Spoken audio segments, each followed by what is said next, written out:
सबसे पहले तो मैं आपका स्वागत करता हूं प्रदेश कांग्रेस कमेटी की तरफ से। ये सरकार पर्ची से बनी, ये हम पहले दिन से कह रहे हैं और वो पूरी तरीके से जनता भी पर्ची सरकार इनको कहती है। और मैं बार बार कहता हूं कि ये सरकार अपने विवेक से काम नहीं करती है। इनके पास में पर्ची आती है और उस पर्ची को ही ये पढ़ने का काम 2-2.25 साल से कर रहे हैं।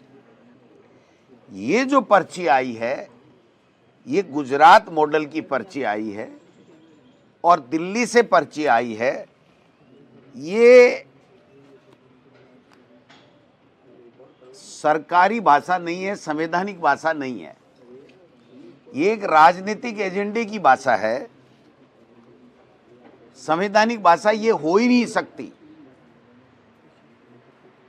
मैं ये कहूं तो ज्यादा ठीक रहेगा कि सरकारी गुंडागर्दी को वैधानिक अमली जामा पहनाने का एक कुप्रयास है। मैं समझता हूं कि कैसे आप अशांत क्षेत्र तय कर दोगे, कैसे जनसंख्या के बारे में आप तय कर दोगे, कौन से संविधान में ये बात लिखी हुई है।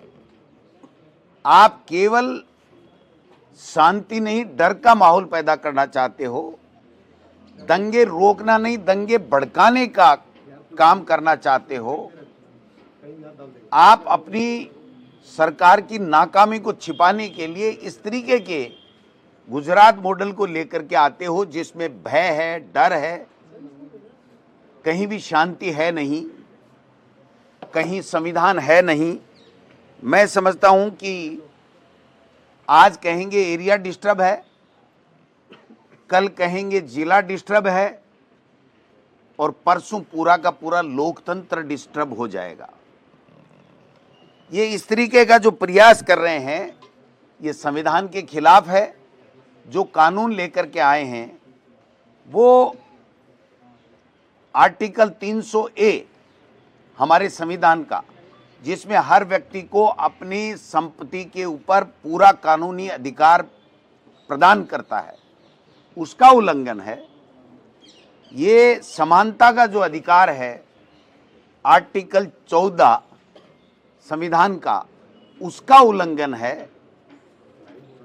अधिकारियों का बोलबाला हो, लोकतंत्र खत्म हो, सरकारी गुंडागर्दी हो, ये इस तरीके के बिल ला करके ये जो यहाँ पर शांत क्षेत्रों को, शांत राजस्थान को अशांत बनाने की एक षड्यंत्र है।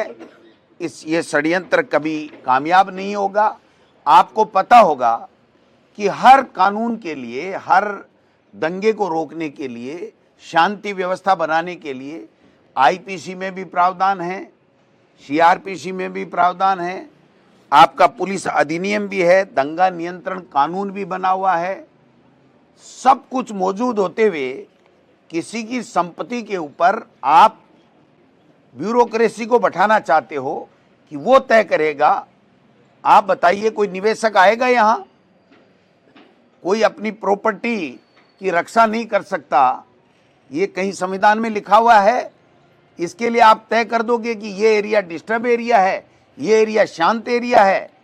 तो आप बताइए कि उस डिस्टर्ब एरिया में कौन अपने बच्चों को रखेगा, कौन संबंध करेगा? किस तरीके का कानून लेकर के आने की बात करते हैं। मैं समझता हूं कि ये जो सारा का सारा षड्यंत्र किया जा रहा है, ये केवल और केवल इस शांत राजस्थान प्रदेश को अशांत करने का एक असफल प्रयास है। सरकारी असफलता को छुपाने का एक असफल प्रयास है। सरकार की नाकामियों को छुपाने के लिए जो जनता के मुख्य बिंदु हैं, जनता के जो मुद्दे हैं, जिस पे 2.25 साल से ये काम नहीं कर पा रहे हैं, उन मुद्दों पे राजस्थान की विधानसभा में बात ही नहीं हो, प्रदेश में कहीं पर भी इस तरह की बात ही नहीं हो। केवल और केवल धार्मिक उन्माद फैलाओ और धार्मिक उन्माद फैला करके अपनी राजनीतिक रोटियां सेको। इससे ज़्यादा मैं समझता हूं कि कुछ भी नहीं है। हम शांति के खिलाफ नहीं हैं। कांग्रेस पार्टी हमेशा शांति प्रिय रही है और धर्म निरपेक्षता उनमें कूट कूट के भरी हुई है, जो हमारे संविधान का मूलभूत जो तत्व है। ये शांत प्रदेश को अशांत करने की एक तरीके से ये चाल है। कैसे बाबा जिस तरीके की भाषा का इस्तेमाल करते हैं, जो SIR के अंदर इन्होंने जिस तरीके से नाम काटने का षड्यंत्र कर रहे हैं, ये लोकतंत्र के ऊपर हर बार हमला करते हैं।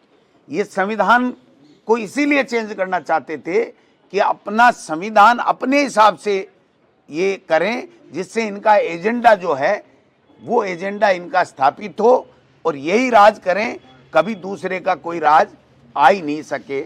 आप बताइए कि जिसको आप अशांत क्षेत्र घोषित कर दोगे, डिस्टर्ब एरिया कर दोगे, उसके बाद में कोई निवेशक आएगा, कोई विकास होगा, कोई जमीन के दाम बढ़ेंगे बल्कि गिरेंगे, सामाजिक सौहार्द बढ़ेगा या कमजोर होगा? आप समझ सकते हो। सक्षम अधिकारी को असीमित अधिकार देकर के पूरी ब्यूरोक्रेसी को जनप्रतिनिधियों के ऊपर, लोकतंत्र के ऊपर, चुनी हुई सरकारों के ऊपर बैठाने का ये जो षड्यंत्र किया जा रहा है, उसका हम राजस्थान की विधानसभा में हमारे नेता प्रतिपक्ष टीकाराम जूली जी के नेतृत्व में पहले विधायक दल के अंदर हम लोग चर्चा करेंगे और उसके बाद में पुरजोर शब्दों में विरोध करेंगे कि ये जो शब्द आप लेकर के आए हो और जिस तरीके का षड्यंत्र आप गुजरात की तरह करना चाहते हो, ये गुजरात मॉडल यहाँ लादना चाहते हो, जहाँ भय हो, जहाँ निडरता के साथ में कोई काम नहीं हो, जहाँ पर दबा करके, डरा करके, एजेंसियों का दुरुपयोग करके, सरकारी तंत्र का दुरुपयोग करके, और आपने जिस तरीके का अशांत माहौल वहाँ बना रखा है वो राजस्थान में बनाना चाहते हैं। मैं इनको कहना चाहता हूँ, 2.25 तो गए तुम्हारे और उत्तर भी का मेरी बारी होने वाली है। आप काहे के कानून ला रहे हो? न तो आपसे ये कानून आएंगे, इसके नियम किस तरीके से आप अपनी मर्जी से बनाओगे, किस समुदाय को टारगेट करोगे। इनके मंत्री ने भी शायद कहा है कि हम समुदाय विशेष की बढ़ती हुई आबादी को, जनसंख्या को नियंत्रित करना चाहते हैं। तो ये डिस्टर्ब एरिया घोषित करने से वो नियंत्रित हो जाएगी क्या? आप में दम है तो जनसंख्या के लिए जो कानून ला सकते हो। आप तो एक तरफ तो भैरू सिंह जी ने 2 बच्चे होने पे ही चुनाव लड़ने की बात कही थी, उसको तो वापस ला रहे हो कानून को कि नहीं। और आपके मोहन भागवत जी कह रहे हैं कि हर हिंदू को, हर भारतीय को ज़्यादा से ज़्यादा बच्चे पैदा करने चाहिए, और यहाँ कह रहे हो कि जहाँ वो जो जनसंख्या असीमित होगी और उसके ऊपर हम लोग अशांत क्षेत्र, डिस्टर्ब एरिया घोषित करेंगे और कानून लाएंगे। क्यों मजाक कर रहे हो इस लोकतंत्र के साथ में? क्यों इस लोकतंत्र की हत्या करने पे तुले हुए हो? आप केवल और केवल इस राजस्थान की विधानसभा में, राजस्थान के जनता जो परेशान है, स्कूलों में पढ़ाई नहीं हो रही है, बुजुर्गों को पेंशन नहीं मिल रही है, गरीब का हॉस्पिटल में इलाज नहीं हो रहा है, सड़कें टूटी पड़ी हैं, पीने का पानी मिल नहीं रहा है, और अपराध इस कदर बढ़ गए हैं कि कोई भी व्यक्ति अपने आप को सुरक्षित महसूस नहीं कर रहा है। माता बहनों के साथ में बलात्कार की आए दिन घटनाएं हो रही हैं। गुंडे जो है वो फिरौती मांग रहे हैं, सरेआम धमका करके पैसे ऐंठने का काम कर रहे हैं। आपसे लॉ एंड ऑर्डर कब्जे में आ नहीं रहा है और माफिया पूरी तरीके से राजस्थान को जकड़ चुका है।